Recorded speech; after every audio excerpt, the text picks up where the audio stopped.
What is the reason for this passion about Uzbekistan and Central Asian countries? How did it emerge in you? The welcome that I received in Uzbekistan was unlike anywhere else. Uzbekistan is an incredibly safe country for people to visit, for foreigners to visit, for women to visit. Whether you're a solo traveller, whether you're travelling in a group, that you're not going to have a security problem in Uzbekistan. People need to realise that I want to visit the Registan that is in Uzbekistan. I want to say to people, Uzbekistan has more to offer, and people are prepared to pay $20,000 for a trip to Uzbekistan.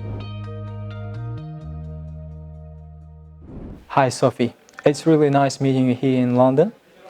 You are Uzbekistan's tourism brand ambassador in Great Britain. Could you please tell us, how did you become Uzbekistan's tourism ambassador in Great Britain? I have worked with Uzbekistan on and off now for about 10 years. I wrote the first mainstream English language tourism guide to Uzbekistan, which is published by a company called Brat Guides. It is now in its third edition, so it is the best-selling guidebook to Uzbekistan in English. I've worked with the embassy, supporting them in the UK, but also done various projects for Ministry of Culture, for regional government and so on and so forth. And when the embassy in London was asked earlier this year to identify a tourism ambassador for Uzbekistan, they asked me if it was a job I would be prepared to do. And they understand that I'm very passionate about Uzbekistan, but also that I have now about 10 years' experience in developing and promoting tourism in Central Asia.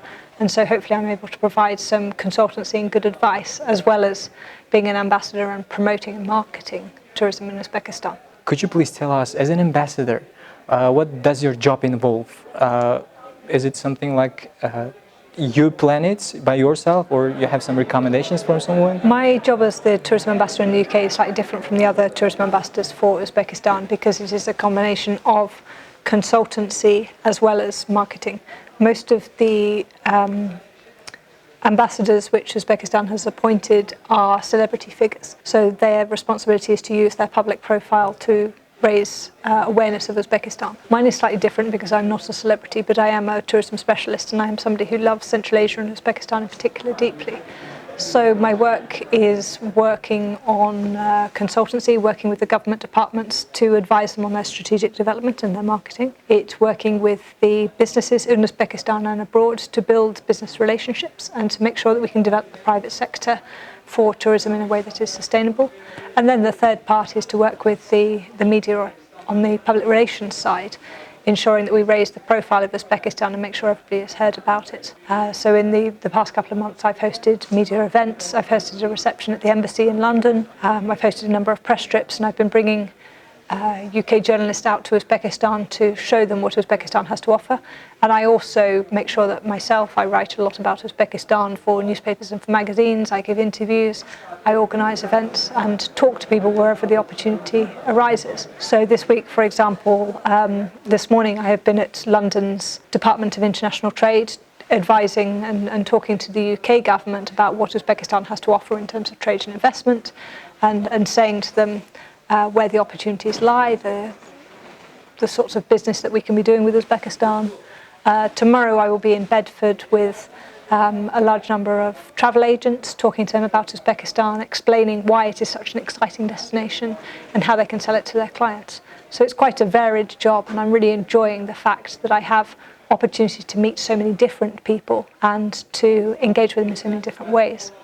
What is the reason for this passion about Uzbekistan and Central Asian countries? How did it emerge in you? I don't know, is the short answer. So what I think is that there are cultural links in me and in my family which made it inevitable that I would fall in love with Central Asia. So a lot of my family are from South Asia. I studied South Asian languages at university, and even before I knew anything about Central Asia, I wrote my university thesis, my dissertation, about the development of Mughal miniature painting. And the Mughals were a Timurid dynasty. They claimed descent from Timur. The miniature painting style which developed in India and in the court there was a derivative of what happened in Uzbekistan in the 12th and 13th centuries. So already when I was a student, I was looking to Central Asia as the father figure, the mother figure of what was happening in India. And intellectually that became very interesting for me. I actually started working in Central Asia in 2008. My first job after university was working with the Ministry of the Economy in Kyrgyzstan. So I moved to Central Asia, I lived there, I worked there, and although there were interesting things happening in Kyrgyzstan, it didn't have the same cultural appeal as Uzbekistan. So when the opportunities have come up to work in Uzbekistan, to work with Uzbek companies, to work with the government, I think the potential of Uzbekistan is far greater, and that really excited me, both in terms of the culture of the country, but also the economy as well. And it's something I feel very strongly about, that we can use tourism not only to develop the tourism sector, but also as a gateway, as a stimuli for developing other areas of the economy in Uzbekistan. Can you remember your first visit to Uzbekistan? How did you like the country, and has it changed since you knew the country in 2008? I remember my first visit to Uzbekistan very clearly. I was actually driving from the UK to Afghanistan, and of all the countries along the way, there is no doubt that Uzbekistan was the absolute highlight. I went only to Tashkent, to Samarkand, to Shokhrasabz, and then across the border into Tajikistan. But after what felt like weeks of driving across nothing in Kazakhstan, of having nowhere good to stay, of having no good food, of having nothing interesting to see, to arrive in Tashkent and to go to the Al-Chernavoy Opera and Ballet Theatre, and then to go to Samarkand and be completely overwhelmed by the scale and the beauty of the monuments in Samarkand. It completely blew me away. And everywhere I went, people were intrigued and very, very hospitable. And I think that made a huge difference as well. The welcome that I received in Uzbekistan was unlike anywhere else. And that made a very warm feeling, and I knew immediately then that I wanted to come back, that I wanted to see more of the country, that I wanted to learn about it. And hopefully over the intervening years I've been able to play some part in the development of tourism in Uzbekistan. What are some common questions that people ask you about Uzbekistan, in the UK or outside? The most common question people ask me is it safe? Because they hear the word Stan, they hear that it is a Muslim country, and they assume that there is a security problem, particularly because it is so close to Afghanistan. And therefore I'm always very thrilled to be able to say to them that Uzbekistan is an incredibly safe country for people to visit, for foreigners to visit, for women to visit. Whether you're a solo traveller, whether you're travelling in a group, that you're not going to have a security problem in Uzbekistan. And that's always very positive for me, because even if I know people who are going to Paris or Milan, there is always a slightly worry about being pickpocketed or having problems with petty crime. I have never heard of a tourist in Uzbekistan who has been assaulted, who has been harassed, who has had their pocket picketed. So I am able to say to people very confidently that you can go to Uzbekistan and you'll be safe. And that is very, very important. The other thing that people ask is, well, what is there to see in Uzbekistan? And when I start talking to them about the UNESCO World Heritage Sites, about Samarkand, Bukhara, Khiva, they know those names. They're familiar with the cities, they just never realised that they were in Uzbekistan. And so in terms of a marketing issue for Uzbekistan, it's very important that we reinforce the idea that Uzbekistan is the heart of the Silk Road, that Samarkand is in Uzbekistan, that Bukhara is in Uzbekistan, because a lot of people don't realise that. And we need to connect the idea of the modern nation state of Uzbekistan with its history and with its key sites, so that people realise, in the same way that they know, okay, I want to visit the Taj Mahal, that is in India. People need to realise that I want to visit the Registan, that is in Uzbekistan. And so that's a marketing challenge that we have to surmount, to make sure that people realise that the sites they want to visit are in Uzbekistan. Well, what are some projects that you're planning to promote Uzbekistan's image in the world arena? I have had a number of press trips this year, and I'm hoping in February that the State Committee for Tourism will be sponsoring a winter sports press trip for UK journalists to visit Amisoy, the new ski resort, but also Chimgan and Beldasoy. And this is quite important for me, because I am very keen to develop and promote tourism in Uzbekistan in a way that lengthens the length of the tourism season, so people do not just come in the summer, that makes people realise that there are different tourism products in Uzbekistan, because at the moment it is primarily a cultural product, and I want to say to people Uzbekistan has more to offer. And it is also going to get people outside of the big cities, because tourism can bring a lot of benefits, and we want to make sure that they are shared within Uzbekistan, including to the rural areas. So a ski trip is good because it says, one, this is a winter sport, this is a reason to come in January, February, March. Two, it is a new product. It is not about culture, it is not about architecture, history, it is about active tourism and winter sports. And the third thing is it's going to take people to a completely different area. At the moment there are very, very few tourists who come into the mountain ranges around Tashkent, and I would like to see them benefiting from the financial benefits of tourism. You said you're visiting Uzbekistan as the head of a group of journalists. What is the main purpose of the trip? The main purpose of the trip is to show the journalists the breadth of what Uzbekistan has to offer. When we first started doing press trips about 3 years ago, the purpose was just to show people that Uzbekistan existed, because there was very little media coverage of Uzbekistan, very little positive coverage. And so we wanted to just get any story out about Uzbekistan, and particularly its tourism products. The last few years we've been quite successful about that. There's been a lot of coverage of Uzbekistan and the Silk Road. So the strategy now is to make sure that I bring journalists who are looking for more specific stories, and can show people the breadth of what Uzbekistan has to offer. So the journalists I brought earlier this month, one of them actually did an excellent story for the Telegraph newspaper yesterday, and that was about Karakalpakistan, which is a product and a region which is not really known at all outside of Uzbekistan. So his story was specifically about that. We have another journalist who is interested in Kurash, the traditional wrestling of Uzbekistan.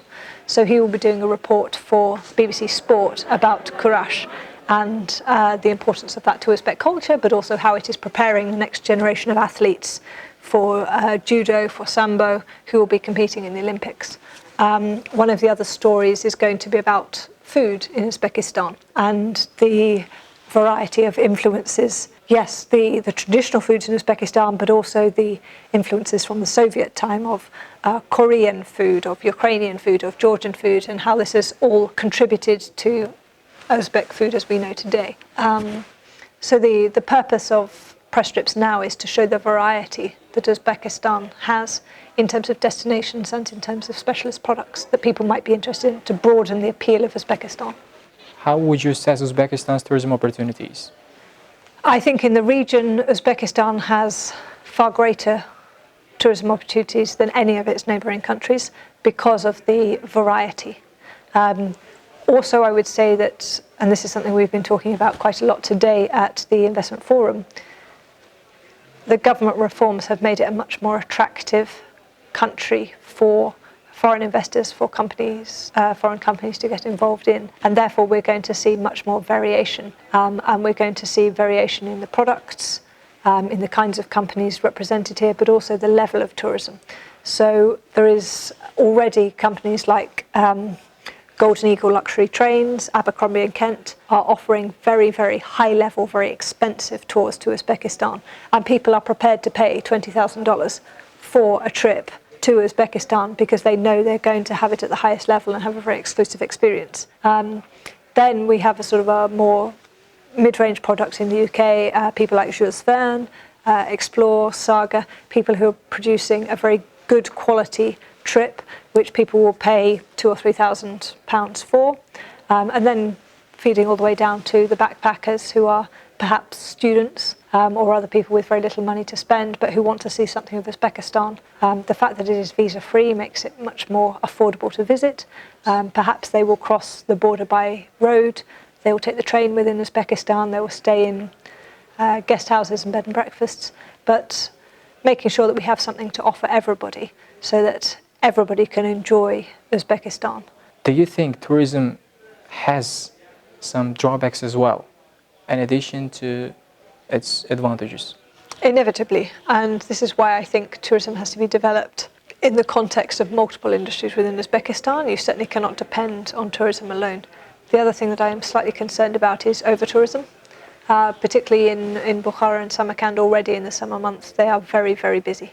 The big crowds, there is not enough space. It is very difficult to get tickets on the trains. It is very difficult to get places to stay in, good hotels, and when you go to the tourist sites, they're very crowded, and that doesn't give the good experience because people want to see the sights, not the back of the head of the tourist in front of them. And that is why it is important to make sure that we spread the benefits of tourism within Uzbekistan, that we encourage tourists to go to other parts of the country, because Uzbekistan has the capacity as a whole to absorb many more tourists, but we need to make sure they are not all going to the same places, that we are spread out around the year and between the destinations.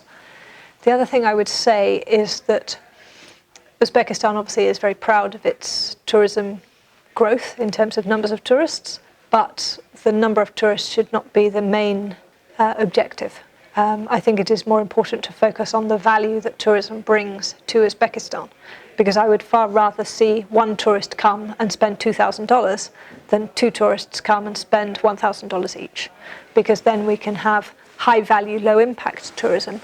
We won't have the crowds, we won't have the impact on the environment, we won't have the impact on infrastructure, but we will still get the economic benefits for the country.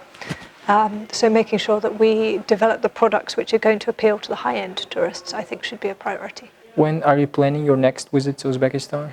I hope to come back in February because I want to see the new Amisoy ski resort. I'm a very keen skier and I have not yet skied in Uzbekistan, so I'm hoping to come and ski in Amisoy, Beldasai, Chimgan, hopefully with some journalists with me as well. And after the press trip is over, I will then spend some more time within Uzbekistan because I have many friends and colleagues I want to see, new products that I need to learn about, so that then when I'm meeting with tour operators in the UK, with press, I'm able to say, well, have you thought about doing XYZ in Secondaria? Why haven't you gone to this place in Khwarezm or Karakalpakstan? And it is much easier to do that if I have seen it for myself, if I have the photographs. I'm able to much better promote what they have to offer. So hopefully I will come back in February for a few weeks and be able to do that. I would love to host you in our office back in Tashkent. I would like that very much. We wish you luck and prosperity in your works to promote Uzbekistan's image in the world arena, and hope to see you back in Tashkent. Thank you. It is a team effort for all of us to do together.